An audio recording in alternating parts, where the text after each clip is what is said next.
अपना जो धर्म के साथ संबंध, भगवान के साथ संबंध, वेद के साथ संबंध, गीता, महाभारत, रामायण के साथ संबंध, ये आज से नहीं भाइयों, अपने कई युगों से आदिवासी समुदाय का कई युगों से संबंध है। महाभारत के युग में एकलव्य जी का सुंदर ऐसा, राजपुत्र एकलव्य का सुंदर ऐसा वर्णन आया है। महाभारत के युग में अपना इतिहास पूछ रहे, अपना इतिहास की बात कर रहे, अपने लिए धर्म की बात कर रहे, अपने संतों के ऊपर आरोप हो रहे। ऐसी बात नहीं है। आज धर्म नहीं बना, आज संत नहीं बने, आज गुरु महाराज नहीं बने, अपने युगों युगों से संबंध है।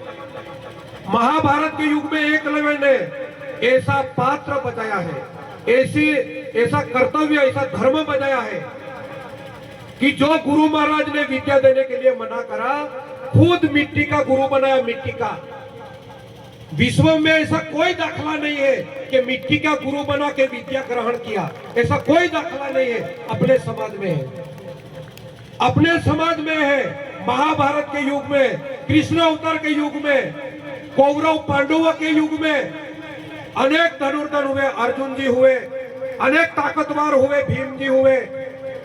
कौरव पांडवों में देवी शक्ति वाले हुए, कौरवों में हुए, पांडवों में हुए। लेकिन अपना समाज आज से नहीं, कई युगों से धर्म के साथ संबंध है, कई युगों से भक्ति के साथ में जुड़ा हुआ है, कई युगों में अपना पात्र बजाया है।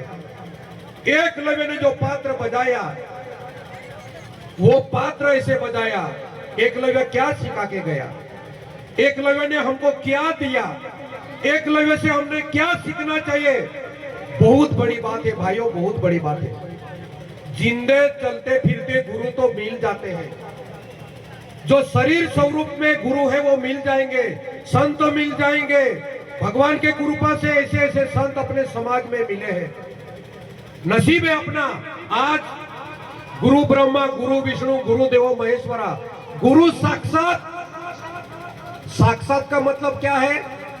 आप कुछ भी बोलेंगे तो जवाब देंगे, आपका दुख सुनेंगे, आपका दुख का निवारण करेंगे, आप जो बात बोलेंगे वो सुनेंगे, उसको बोलते साक्षात।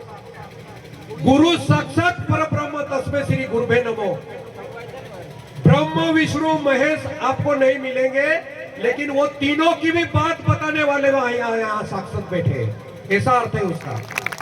वो तीनों के बारे में सवाल जवाब कर सकते हैं। वो पावर गुरु ने दिया है।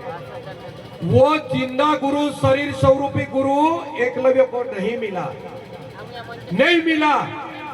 वो टाइम के, वो महाभारत के समय पे की बात है, ऐसे गुरु नहीं मिले। हम तुम नसीबदार है कि ऐसे गुरु अपने को मिले, जो साक्षात बोल रहे, साक्षात मिल रहे, साक्षात अपने साथ संवाद साध रहे। ऐसे साक्षात गुरु अपने को मिले, ये हम नसीबदार हैं। और एकलव्य ने मिट्टी का गुरु बनाया, मिट्टी का पुतला बनाया।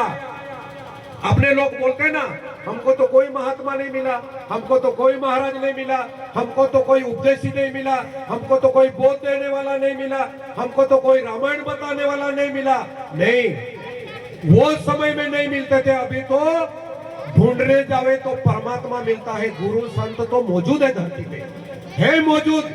लेकिन आप कोई ये स्टेज पे बैठे हैं, जो अपने आयोजक है, जो अपने संत है, उनको मिलो। मामूली तहसीलदार, मामूली कलेक्टर, मंत्री, इनको मिलने के लिए भी सिपाही को विनती करना पड़ता, सिपाही को पूछना पड़ता है, साहब मिलेंगे क्या? एक एमएलए विधायक को मिलने के लिए 10 दिन लगते, एक एमपी को मिलने के लिए 10 दिन लगते।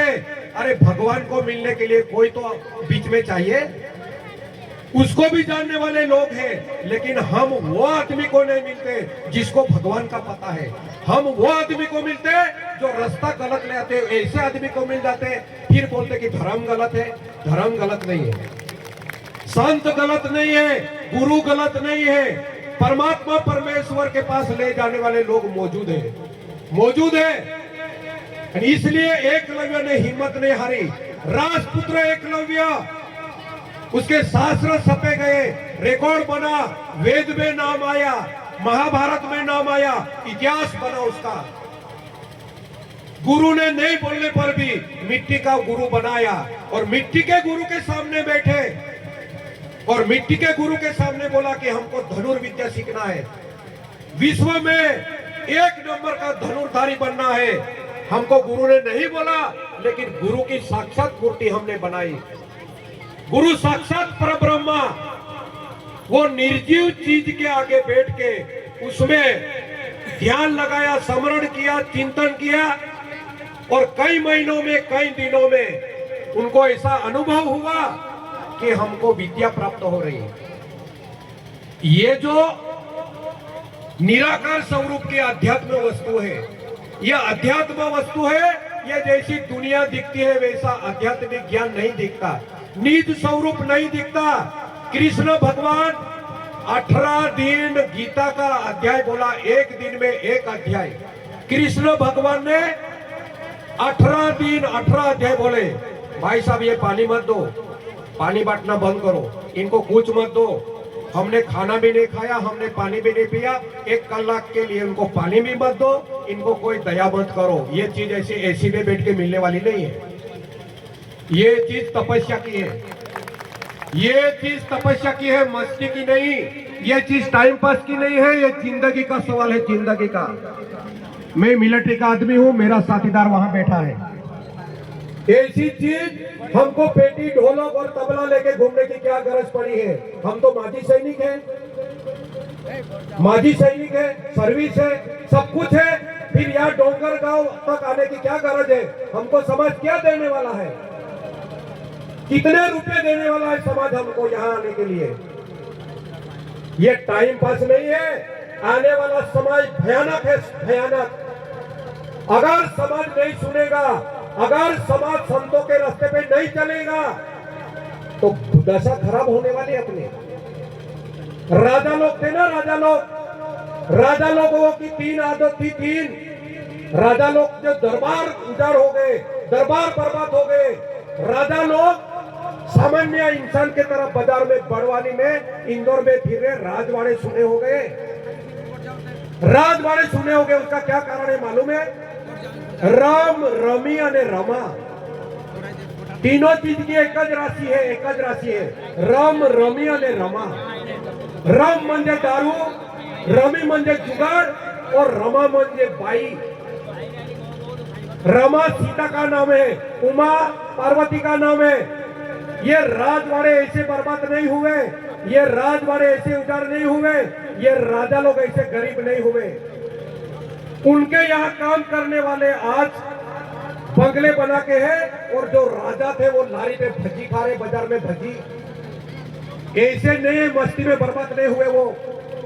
ये बात मैं दाखला इसलिए दे रहा हूं, वो आधा कलाक, 5 मिनट, 10 मिनट भी बैठेंगे, लेकिन शांतता से सुनो।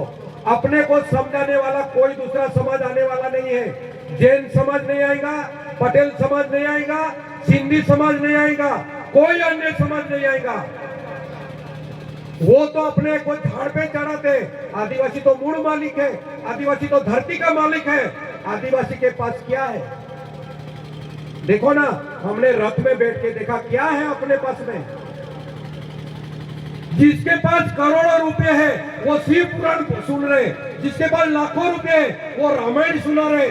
सेंधवा में रामायण चालू है, बड़वानी में रामायण वाले आते, इंदौर में रामायण वाले आते, बड़े बड़े महात्मा को लेके गीता सुन रहे। और आदिवासी को बोलते तुम तो धरती के मालक है, हमारे पास क्या है? अपने को वो मूर्ख बना के पेड़ पे चढ़ा रहे। वो राजवाड़े बर्बाद हो गए। क्यों बर्बाद हुए? राम म्हणजे दारू, रमी जुगार और रमा म्हणजे बाई औरत। ये राजा लोगों के तीनों चीज की शौक थी, तीनों चीज की। ये राजा लोग थे ना, कोई गरीब की लड़की सुंदर हुए, कोई गरीब के वहां कोई धन दौलत हुए, कोई गरीब के वहां अच्छा जानवर हुए, पशु पक्षी हुए, तो आदमी को भेज के वो ले लेते थे। अच्छी लड़की अगर अपनी सुंदर है और राजा के पास नहीं भी देने का मन होगा तो राजा आदमी भेज के ले जाता था। ऐसा अन्याय समाज पे हुआ। राम, रमी और रमा, दारू, जुगार और औरत, ये तीनों चीज राजा को थी। राजवाड़े सुने हो गए, बर्बाद हो गए, बर्बाद हो गए। और वो तीनों चीजों, वो तीन चीजें थी ना राजा को बर्बाद करने वाली, वो अभी तीनों चीजें आदिवासियों में है। तीनों चीजें आदिवासियों में आ रही। रम मंजे दारू, अंधाधुंध चल रही है दारू आदिवासियों में। रमी मंजे जुगाड़ छट्टा, अंधाधुंध चल रहा, 24 घंटे चल रहा। और औरत जो है ना, वो महाभारत का भी द्रौपदी के हिसाब से महाभारत हुआ, सीता माता के हिसाब से लंका जल गई लंका। ये राजा लोगों को भी शौक था, इसलिए तो रावण ने भगवान के औरत पे, भगवान के माता जी पे हाथ डाल दिया। राक्षसी विचार कैसे रहते देखो, सामान्य औरत पे नहीं, परमात्मा के औरत पे हाथ डाल दिया। ये दारू ऐसी चीज है कि यहाँ कोई रिश्ता नहीं देखेगा, किसका भी नाम लेगा, किसके भी बारे में बोलेगा, किससे भी झगड़ा कर लेगा। राक्षस 10 सिर वाला नहीं था, राक्षस 10 सिर वाला नहीं था, 10 अवगुण थे, 10 अवगुण थे, 10 शत्रु थे, 10 षड्रिपु थे। ये तो काल्पनिक सिर बना है रावण के, नहीं तो घर में कैसे घुसेगा वह अगर 10 सिर रहते तो। काल्पनिक बना है 10 सिर, उनके बच्चों के साथ कैसे रहता, उसके बीवी के साथ कैसे रहता 10 सिर होंगे तो। ये तो 10 अवगुण है, गुरु महाराज बताते।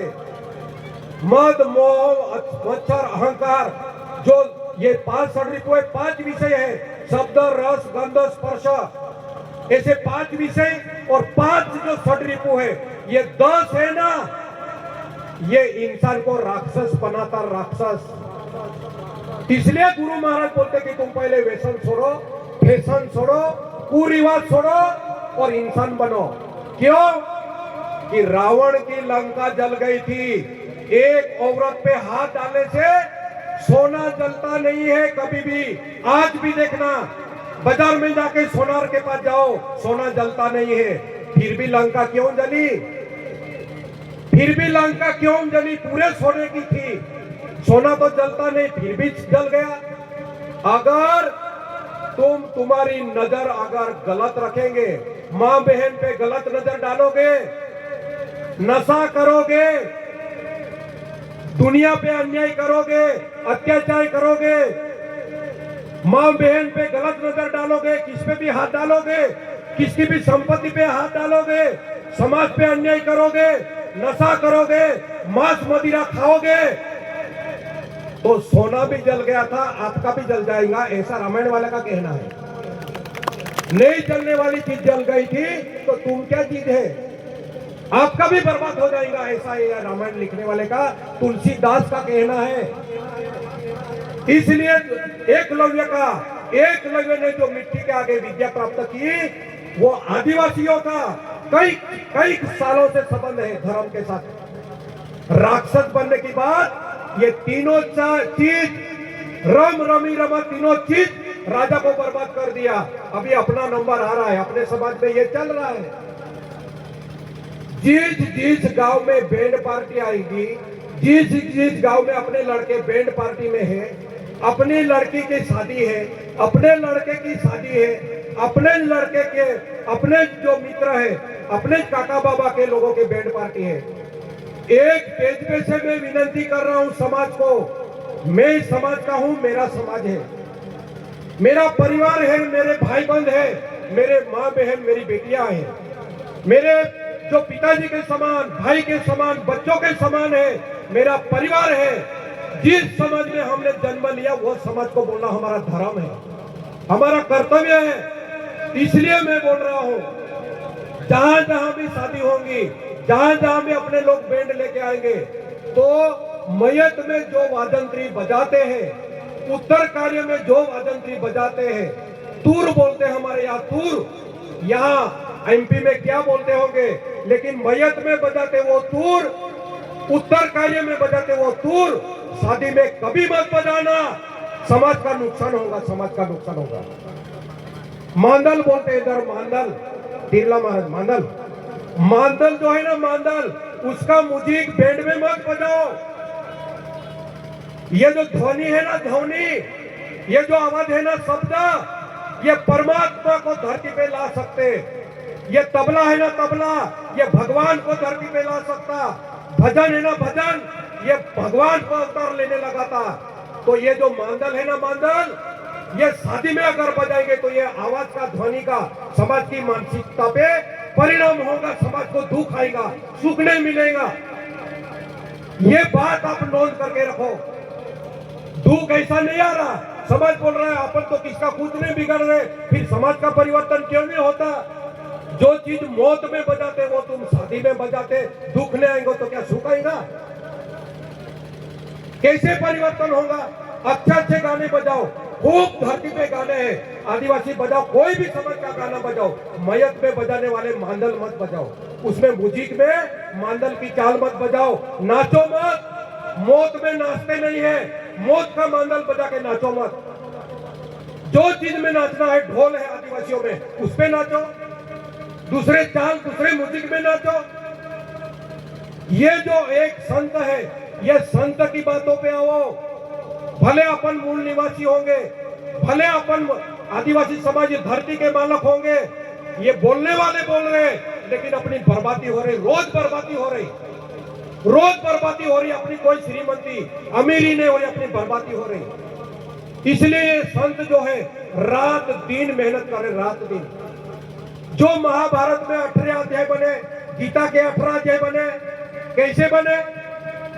कृष्ण भगवान कौरव पांडव को समझाते थे कि दोनों एक ही बाप के बेटे हैं, दोनों एक ही बाप के बेटे हैं, मत झगड़ा करो। थोड़ी थोड़ी जमीन, थोड़े घोड़े, थोड़े हत्ती, थोड़ी चांदी, थोड़ा सोना, ये थोड़ा आपस में बांट के जियो, आपस में बांट के जियो। ये थोड़ा थोड़ा चांदी सोना जमीन जायदाद, ये थोड़ा थोड़ा कौरव पांडव तुम दोनों मिल के जियो। कौरव नहीं माने। एक दिन कृष्ण भगवान ने उपदेश करा, उसका पहला अध्याय बना। एक दिन युद्ध में पहले दिन अर्जुन को, कौरव को, पांडवों को उपदेश करा, उसका पहला अध्याय बना, गीता का पहला अध्याय। वहां से महाभारत की शुरुआत है। आज भी सरपंच, ये गुरु महाराज, ये जो महात्मा है, ये कृष्ण भगवान अर्जुन को उपदेश कर रहा था और गोविंदास महाराज पब्लिक को उपदेश कर रहे। बात वही है, लेकिन हमको समझ में नहीं आती। बात वो है, वो महाभारत आज भी चालू है, घर घर में झगड़े चालू है, ये भी महाभारत ही है। रोज पुलिस स्टेशन में अपना समाज है, ये महाभारत ही है। रोज कोर्ट में तारीख में अपना समाज जा रहा, ये महाभारत है। रोज रास्ते पे 20 बरस, 18 बरस, 22 बरस के लड़के आदिवासी मर रहे, ये भी महाभारत ही है, क्योंकि उनको पता नहीं है जिंदगी क्या है। ये कृष्ण भगवान ने उपदेश करा, एक दिन उपदेश करा उसका पहला अध्याय, दूसरे दिन उपदेश करा उसका दूसरा अध्याय, तीसरे दिन उपदेश करा उसका तीसरा अध्याय। 18 दिन कौरव पांडव को कृष्ण भगवान ने उपदेश करा। गीता में 18 अध्याय बने हैं। पाव के नीचे, पाव के पास, अर्जुन के पाव के पास बैठ के भगवान रथ चलाता था। अर्जुन को पता ही नहीं चला कि ये भगवान है। 18 दिन युद्ध में पाव के नीचे भगवान कृष्ण रथ चला रहा था, सारथी बन के। अर्जुन उसको दोस्त मानता था, अर्जुन को पता नहीं था कि यह भगवान है। ऐसी ही बात संसार की है। अपने 2 आंख, 2 कान, नाक, हाथ, पांव, लीवर, किडनी, हाड़, सभी पार्ट शरीर में है, लेकिन अपने अंदर परमात्मा है, आत्मा ही परमात्मा है। मानव देव बनी नहीं संतो ना संगमा, मानव सेवा ही ईश्वर सेवा है। इंसान के बलिदान के हिसाब से, इंसान के भक्ति के हिसाब से, इंसान के त्याग के हिसाब से, इंसान के चिंतन, भक्ति, त्याग, बलिदान, कोई भी भगवान का अवतार ऑटोमेटिक नहीं हुआ है।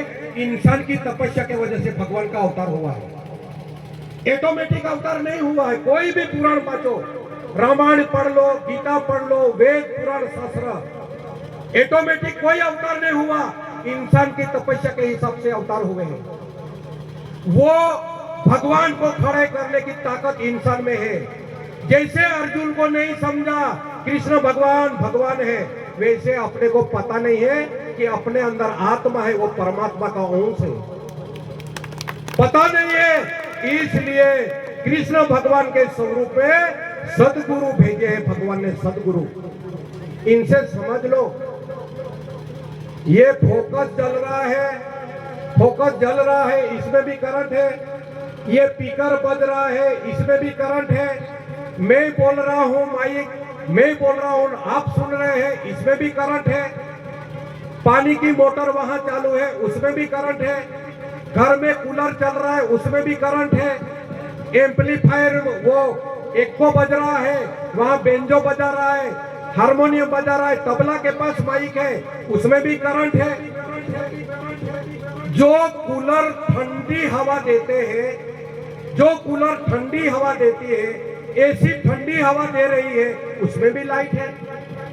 ये फोकस जल रहा है, इसमें भी लाइट है। फिर वो क्यों ठंडी हवा देता नहीं, वो क्यों गर्माश देता? परमात्मा ने ऐसी दुनिया रचना रची है, भगवान ने ऐसी दुनिया रची।